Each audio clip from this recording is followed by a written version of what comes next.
Maharashtra ICDS anganwadi supervisor म्हणजेच मुख्य सेविका परीक्षेच्या पॅटर्न समजून घेणे खूप महत्त्वाचे आहे. ही परीक्षा साधारणपणे लेखी स्वरूपात घेतली जाते आणि बहुपर्यायी प्रश्न म्हणजेच ऑब्जेक्टिव्ह टाईप प्रश्न असतात.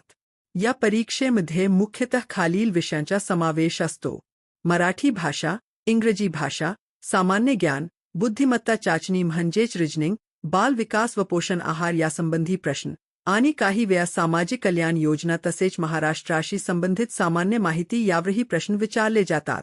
परीक्षेचा अवघडपणा साधारण मध्यम स्तराचा असतो, पण स्पर्धा खूप जास्त असल्यामुळे चांगली तयारी आवश्यक असते. प्रश्नांची संख्या आणि गुण हे भरतीच्या अधिकृत जाहिरातीनुसार बदलू शकतात, पण साधारणपणे 100 गुणांची परीक्षा असते आणि ठराविक वेळेत पेपर पूर्ण करावा लागतो. यामध्ये वेळ व्यवस्थापन खूप महत्त्वाचे ठरतं, कारण कमी वेळेत अचूक उत्तर देणं अपेक्षित असतं. अभ्यास करताना मागील वर्षांचे प्रश्नपत्रिका आणि सराव चाचण्या यांचा जास्तीत जास्त सराव केल्यास फायदा होतो. या विषयाबद्दल काही प्रश्न असतील तर कमेंट सेक्शनमध्ये नक्की विचारा.